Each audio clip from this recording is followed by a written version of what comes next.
until the day he died. Live Oak was so small that the roads in and out were darker than pitch, and the Saturn's yellowed headlights didn't offer much in the way of illumination. It was a murky drive, one that Jack took 2 or 3 times a month, most times in the dead of night, sometimes in the pouring rain. Trips that were made with the band, miles ticked away on the odometer in the name of a youthful dream. Play music, make money, be happy, do what you love. Tonight the sky was clear. The stars were out and burning bright for the birthday girl.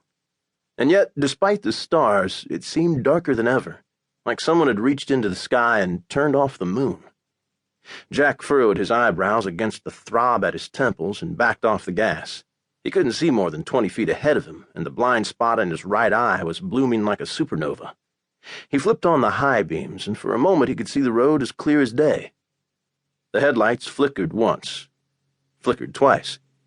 The last thing he saw was a pair of animal eyes, reflecting bright silver and wide in the darkness. The headlights went out.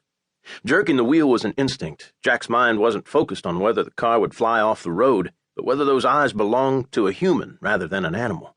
The trees along the side of the road housed occasional stragglers, and the idea of killing a man outweighed the impulse to keep the wheel pointed straight ahead. One of the tires caught the embankment. The car was thrown off balance. It jerked sideways, rubber screaming across the pavement, and then inertia swallowed them whole, lifting the car off the ground and spinning it into a graceful pirouette. There was nothing but silence. Nobody cried out. For that brief moment, the world had gone soundless. Then, the sickening crunch of metal against asphalt, the creak and pop of safety glass, the explosion and powdery stench of airbags, the grinding of the roof against the road as they slid to a stop. The first sound that breached the silence was Aimee's hyperventilating. She tore at her seatbelt despite being upside down, determined to get out of the car if it was the last thing she did. Jack dangled from the driver's seat, suspended in the air like an astronaut awaiting ignition. He imagined being paralyzed, wondered if it would hurt to sever your spinal cord, or to die in a car accident like this one. But he could hear Aimee thrashing, he could hear her crying. He couldn't possibly be dead. And then a final assurance that he was still alive. Abigail began to scream. That scream motivated Jack to tear himself free, to fumble with his seatbelt and shove open his door, tumbling onto the glass-speckled street like a clown rolling out of a circus car. Aimee kicked at her door as she screamed. If he had time to close his eyes, her cries would have convinced him that both Abby and Charlie were dead, smeared across the tarmac, roadkill left for the cleanup crew. Jack got to Abby before Aimee crawled out of the car. He pulled open the back door and caught his eldest daughter around her waist, unbuckling her from the back seat and heaving her from the mangled wreck. Abby stopped screaming the moment she saw her mother. She started to bawl instead. "What happened?" Aimee yelled, her face twisted with panic. "Jack, what the hell happened?" She was trying to keep calm, but every word that clawed its way up her throat was a shriek. Jack didn't reply. He was busy dashing around the other side of the car, his heart stuck in his throat, threatening to choke him. Like a newborn baby fresh to the world, Abby had screamed and assured her parents that she was alive, but Charlie hadn't made a sound. Not a whine, not a whimper.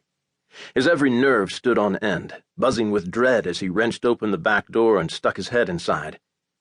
To his relief, hovering over him like an overturned angel, Charlie dangled from her car seat, her hair hanging in her face. "Hi, Daddy," she said softly. Jack's heart swelled in his chest. "Hi, baby," he whispered back, fumbling with the seat's latch, careful not to let her tumble out of his arms and onto the roof. "Do we flip?" she asked, her arms around his neck. "Like in the movies?" "Yeah," he replied, only now remembering that reflective pair of eyes, the ones that had made him jerk the wheel in the first place. He hadn't bothered to look and see if anything was lying dead in the road.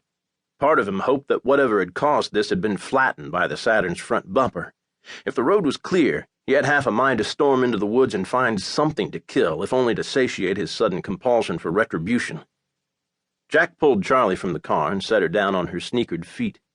Abby and Aimee wept into each other's arms while Jack and Charlie stood silent, both of them transfixed by the smashed Saturn.